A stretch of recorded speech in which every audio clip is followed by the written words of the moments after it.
Friends, आपका स्वागत है सिविलियन क्लासेस में। तो प्यारे बच्चों, आज हम बात करेंगे जियो टेक्निकल इंजीनियरिंग के बारे में। तो प्यारे बच्चों, जियो टेक्निकल इंजीनियरिंग में हम लोग पढ़ रहे थे यूनिट नंबर 6, जिसका नाम था compaction of soil and soil stabilization. तो प्यारे बच्चों, आज हम पढ़ेंगे factor affecting the compaction. Compaction को ऐसे कौन कौन से फैक्टर है जो अफेक्ट करता है ना। तो प्यारे बच्चों, बहुत सारे आपके फैक्टर है जो कॉम्पैक्शन को क्या करता है, इफेक्ट करता है ना। कॉम्पैक्शन ज्यादा होगा या कम होगा, वो बहुत सारे फैक्टर पे डिपेंड करता है। तो कौन कौन सा फैक्टर है, तो उसमें पहला फैक्टर है प्यारे बच्चों मॉइस्चर कंटेंट, या उसी का नाम है वाटर कंटेंट। तो प्यारे बच्चों, जब हम कॉम्पैक्शन कर्व पढ़ा रहे थे तो आप देखे होंगे कि gamma D and water content में जो आपका कर्व था इस प्रकार से था। ये आपका ओएमसी कहलाता था, ये आपका गामा डी मैक्स कहलाता था, है ना। ये गामा डी मैक्स और ये ओएमसी। तो हम यहाँ पे क्या देख रहे हैं कि जैसे जैसे वाटर कंटेंट बढ़ रहा है वैसे वैसे गामा डी भी बढ़ रहा है ना। देखिए, कम वाटर कंटेंट पे इतना गामा डी, फिर बढ़ते गया और यहाँ पे मैक्सिमम हो गया। तो जैसे जैसे वाटर कंटेंट बढ़ रहा था वैसे वैसे गामा डी भी बढ़ रहा था। कब तक? ओएमसी तक। जैसे ओएमसी से आगे गए तो गामा डी फिर से घटने लगा। तो हम क्या बोलेंगे प्यारे बच्चों कि ड्राई डेंसिटी जो होता है ना, वो पहले क्या होता है, वाटर कंटेंट के बढ़ाने से बढ़ता है। आप देखते होंगे क्रिकेट जो बच्चे खेलते होंगे, पिच वगैरह जो बनाते होंगे, देखते होंगे जब उसको कॉम्पैक्ट किया जाता है, पिच बनाया जाता है, तो हल्का हल्का पानी देकर बनाया जाता है। हल्का हल्का पानी से छिड़काव किया जाता है, उसके बाद धूल मिक्स किया जाता है, कॉम्पैक्शन किया जाता है। इसका मतलब क्या होता है प्यारे बच्चों, शुरू में क्या होता है, वाटर कंटेंट बढ़ाने से कॉम्पैक्शन बहुत ही तेजी से होता है, ठीक है ना। वाटर कंटेंट बढ़ाने से कॉम्पैक्शन बहुत ही तेजी से होता है इनिशियल, बट कब तक? ऑप्टिमम मॉइस्चर कंटेंट तक। अगर आप ऑप्टिमम मॉइस्चर कंटेंट के बाद अगर वाटर कंटेंट बढ़ा रहे, मॉइस्चर कंटेंट बढ़ा रहे, तो आपका कॉम्पैक्शन घटने लगेगा। ये प्रैक्टिकल है ना प्यारे बच्चों। तो चलिए पहला बात हम देखें, मॉइस्चर कंटेंट और water content of the soil mass has the most important factor whose effect the compaction. हमने बोला मॉइस्चर कंटेंट या वाटर कंटेंट बहुत ही इंपॉर्टेंट फैक्टर है जो आपका कॉम्पैक्शन को इफेक्ट करता है। फिर हमने लिखा प्यारे बच्चों, as the moisture content increases, जब आप मॉइस्चर कंटेंट इंक्रीज करते हैं तो dry density goes on increases, तो ड्राई डेंसिटी भी बढ़ता है इनटिल ओएमसी। कहां तक? ओएमसी तक। ऑप्टिमम मॉइस्चर कंटेंट तक वाटर कंटेंट बढ़ाने से ड्राई डेंसिटी भी बढ़ता है। But after OMC, optimum moisture content के बाद water content is increases but dry density is decreases. But OMC के बाद आप वाटर कंटेंट बढ़ाइएगा तो ड्राई डेंसिटी घटने लगेगा। तो पहला फैक्टर हमने देखा मॉइस्चर कंटेंट, जिसको हम वाटर कंटेंट भी कहते हैं। तो हमने क्या बोला प्यारे बच्चों, सबसे ज्यादा इंपॉर्टेंट फैक्टर कौन है? वाटर कंटेंट है, मॉइस्चर कंटेंट है, जो कॉम्पैक्शन को इफेक्ट करता है। अगर आप वाटर कंटेंट ओएमसी तक बढ़ा रहे हैं तो आपका कॉम्पैक्शन बहुत ही तेजी से होगा, ड्राई डेंसिटी बढ़ेगा। लेकिन ओएमसी के बाद अगर आप वाटर कंटेंट बढ़ा रहे हैं सॉइल मास का, तो आपका ड्राई डेंसिटी घट जाएगा, कॉम्पैक्शन घट जाएगा। दूसरा है प्यारे बच्चों कॉम्पैक्टिव इफर्ट। कॉम्पैक्टिव इफर्ट का मतलब, मान लीजिए प्यारे बच्चों, किसी भी इक्विपमेंट से जब आप कॉम्पैक्शन कर रहे हैं या रोलर चला रहे हैं, तो अगर तेजी से रोलर चलेगा, तेजी से नहीं मतलब ज्यादा, मतलब प्रेशर से चलेगा, ज्यादा कॉम्पैक्टिव इफर्ट लगाएंगे तो कॉम्पैक्शन ज्यादा होगा। तो हम क्या बोलेंगे, कॉम्पैक्टिव इफर्ट जितना ज्यादा होगा कॉम्पैक्शन उतना अच्छा होगा। तो if compactive effort is increased then dry density is also increased but water content is decreased. तो प्यारे बच्चों, हमने क्या लिखा, जितना ज्यादा आप कॉम्पैक्टिव इफर्ट लगाइएगा, जितना ज्यादा मतलब कॉम्पैक्टिव इफर्ट को इंक्रीज कीजिएगा, तो आपका ड्राई डेंसिटी भी सॉइल का इंक्रीज करेगा। क्यों? ज्यादा कॉम्पैक्ट होगा, जितना आप तेजी से कॉम्पैक्टिव इफर्ट लगाइएगा उतना ज्यादा कॉम्पैक्ट होगा, और जितना ज्यादा सॉइल कॉम्पैक्ट होगा उतना ज्यादा ड्राई डेंसिटी बढ़ेगा। But water content is increase, मतलब कॉम्पैक्टिव इफर्ट बढ़ाने से आपका ड्राई डेंसिटी बढ़ता है लेकिन वाटर कंटेंट घटता है। नेक्स्ट है प्यारे बच्चों टाइप्स ऑफ सॉइल। तो हमने लिखा types of soil also effect the compaction. तो प्यारे बच्चों, कॉम्पैक्शन जो होता है ना, वो टाइप्स ऑफ सॉइल पे भी डिपेंड करता है, किस सॉइल पे, किस टाइप के सॉइल पे आप कॉम्पैक्शन करना चाहते हैं। अगर आप वेल ग्रेडेड सॉइल पे कॉम्पैक्शन करना चाहते हैं, मतलब वेल ग्रेडेड नहीं के, मतलब ऐसे सॉइल पे आप कॉम्पैक्शन करना चाहते हैं जिसका सारा का सारा सॉइल का जो शेप है ना, वो क्या क्या है, राउंडेड शेप में है। राउंडेड शेप जब भी होगा तो सॉइल का वॉइड ज्यादा होगा, सॉइल में वॉइड ज्यादा होगा तो कॉम्पैक्शन ज्यादा होगा। समझ में आया प्यारे बच्चों? तो प्यारे बच्चों सॉइल के टाइप पे भी डिपेंड करता है आपका कॉम्पैक्शन, ठीक है ना। क्ले होगा तो उसका कॉम्पैक्शन अलग से होगा, अगर सैंड होगा तो उसका कॉम्पैक्शन अलग से किया जाता है। हम आगे लिखाएंगे कि सैंड के केस में कॉम्पैक्शन वाइब्रेटर के थ्रू किया जाता है, जबकि क्ले के केस में आपका कॉम्पैक्शन रोलर की मदद से किया जाता है, आगे लिखाएंगे। नेक्स्ट है प्यारे बच्चों, लास्ट है मेथड ऑफ कॉम्पैक्शन, मतलब किस मेथड से आप कॉम्पैक्शन कर रहे हैं, या तो रैमर से कर रहे हैं, हथौड़ी मार के कर रहे हैं, या रोलर चला के कर रहे हैं, या वाइब्रेटर के थ्रू कर रहे हैं, किस इक्विपमेंट के सहारे, किस मेथड के सहारे आप कॉम्पैक्शन कर रहे हैं, उस पे भी आपका डिपेंड करता है कॉम्पैक्शन।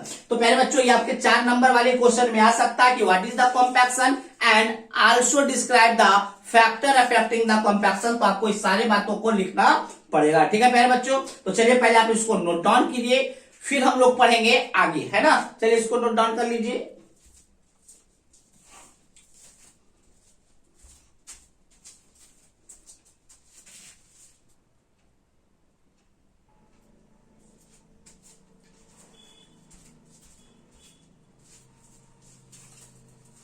तो प्यारे बच्चों हम लोग देखेंगे फील्ड मेथड ऑफ कॉम्पैक्शन, है ना। कॉम्पैक्शन करने के फील्ड मेथड कौन कौन से हैं।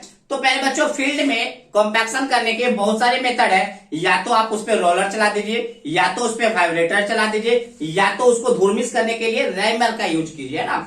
तो प्यारे बच्चों the various method of field compaction are, बहुत सारे फील्ड कॉम्पैक्शन है, कौन कौन सा, रोलिंग, रैमिंग, वाइब्रेशन, है ना। रोलिंग, रैमिंग, वाइब्रेशन, ये इक्विपमेंट के आधार पे फील्ड मेथड को रखा गया है। रोलर के मदद से अगर आप कॉम्पैक्शन करते हैं तो वो रोलिंग मेथड हो गया, अगर आप रैमर के मदद से करते हैं तो रैमिंग मेथड हो गया, अगर आप वाइब्रेटर के मदद से कॉम्पैक्शन करते हैं तो वो वाइब्रेशन हो गया, ठीक है ना। तो प्यारे बच्चों सबसे पहला हम लोग यूज करेंगे, बात करेंगे रोलर के बारे में, मतलब रोलिंग के बारे में ना। तो प्यारे बच्चों different types of roller are use for compaction of soil. Soil के कॉम्पैक्शन के लिए बहुत तरीके का रोलर यूज किया जाता है, वो डिपेंड करता है किस टाइप के सॉइल पे आपको को कॉम्पैक्शन करना है, ठीक है ना। तो हमने क्या बोला प्यारे बच्चों, different types of roller are use in a compaction, ठीक है ना। The compaction of soil by roller depends upon the following factor. अब कौन से रोलर से यूज करना है वो डिपेंड करेगा फॉलोइंग फैक्टर पे। मतलब हम ये कहना चाहते हैं प्यारे बच्चों कि अलग अलग टाइप्स ऑफ सॉइल के लिए अलग अलग रोलर का यूज किया जाता है, और कौन से रोलर का यूज किया जाए ये डिपेंड करता है फॉलोइंग फैक्टर पे। तो पहला फैक्टर है स्पीड ऑफ रोलर, कौन सा रोलर कितना स्पीड से आपका मिट्टी पे चलेगा, सॉइल पे चलेगा। थिकनेस ऑफ सॉइल मास, किस सॉइल पे आपको क्या करना है, कॉम्पैक्शन करना है, उसका थिकनेस कितना है, सॉइल मास का थिकनेस कितना है ना। नेक्स्ट है कॉन्टैक्ट प्रेशर, प्यारे बच्चों किस रोलर का हम लोग यूज कर रहे हैं, जो कितना प्रेशर मिट्टी पे लगा रहा है ना, कॉन्टैक्ट प्रेशर मिट्टी पे कितना लगा रहा है उस पर डिपेंड करेगा। फिर कितना, मतलब एक बार में, मतलब मिट्टी पे कितना बार रोलर पास करेगा उस पे भी डिपेंड करेगा। Number of passes of roller on the soil mass, soil मास पे कितना बार रोलर पास करेगा उस पे भी आपका डिपेंड करता है। फिर हमने बोला different types of roller use in compaction, कौन कौन सा रोलर है, स्मूथ विल्ड रोलर है, सीप फुट रोलर है, एंड प्न्यूमेटिक रोलर है। प्यारे बच्चों इसमें से सबसे ज्यादा जो यूज होने वाला रोलर है वो है आपका सीप फुट रोलर, जो कि क्ले सॉइल के लिए होता है। किसके लिए होता है, क्ले माने चिकनी मिट्टी सॉइल को अगर कॉम्पैक्ट करना है तो हम लोग किसका यूज करते हैं, सीप फुट रोलर का सबसे ज्यादा यूज किया जाता है। तो ये था प्यारे बच्चों रोलिंग के बारे में। अब हम बात करेंगे रैमिंग एंड वाइब्रेशन के बारे में, ठीक है ना। तो चलिए इसको नोट डाउन कर लीजिए पहले।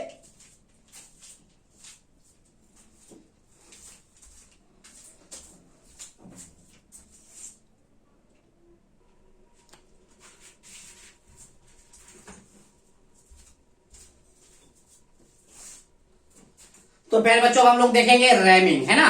तो रैमिंग क्या होता है प्यारे बच्चों, रैमिंग एक ऐसा मेथड है कॉम्पैक्शन का जिसमें हम रैमर का यूज करते हैं। रैमर क्या होता है ना, आप लोग क्रिकेट जब खेलते होंगे या खेल रहे होंगे अभी, तो जब देखते होंगे पिच को जब बनाना होता है ना, कॉम्पैक्ट करना होता है, तो एक देखिएगा धुरमुस टाइप का होता है, उससे क्या करते हैं हम लोग कॉम्पैक्ट करते हैं। वो जो धुरमुस वाला जो इक्विपमेंट होता है ना वही आपका रैमर कहलाता है। आप देखिएगा धुरमुस वाले इक्विपमेंट में क्या होता है, नीचे एक ब्लॉक होता है आयरन का, और ऊपर जो रॉड होता है वो लकड़ी या स्टील का रॉड होता है। उस लकड़ी और स्टील के रॉड में क्या होता है, एक लोहे का ब्लॉक फंसा हुआ रहता है।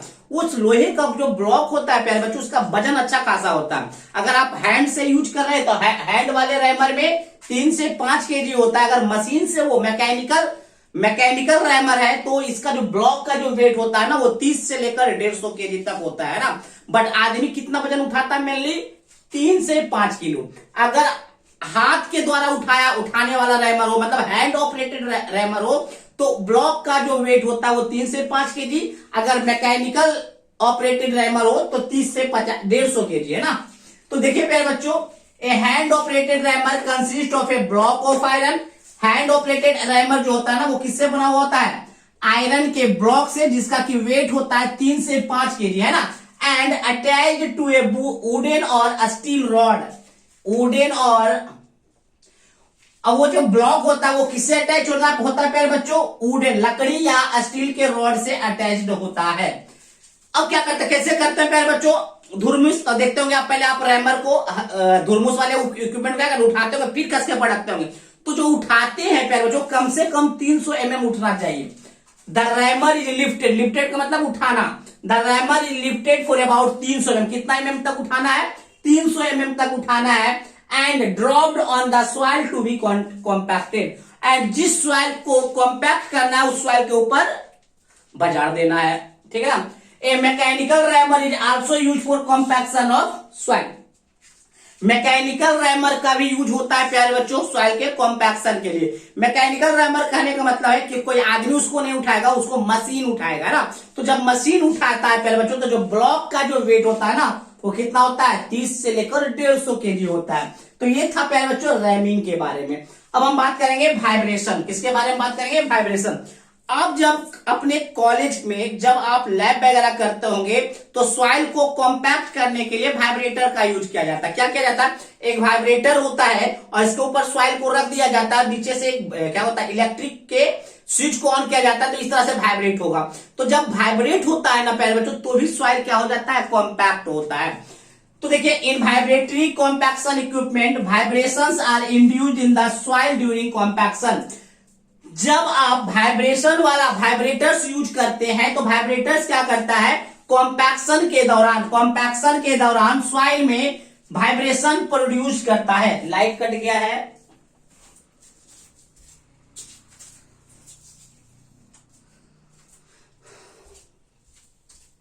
चलिए प्यारे बच्चों मैनेज कीजिए इसी लाइट में, है ना, दिख रहा है थोड़ा बहुत। तो हमने क्या बोला प्यारे बच्चों?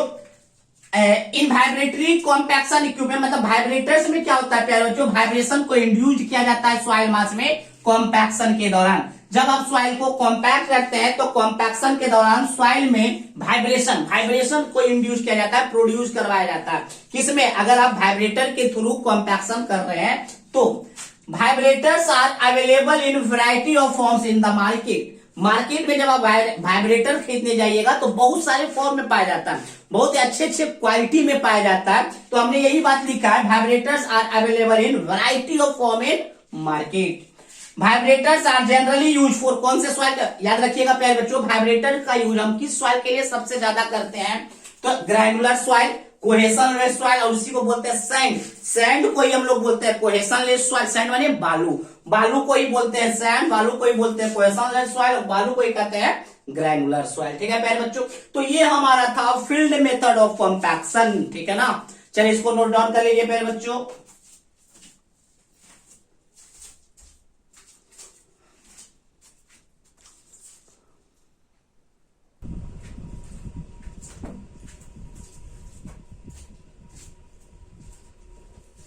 तो प्यारे बच्चों हम लोग देखेंगे सुटेबिलिटी ऑफ वेरियस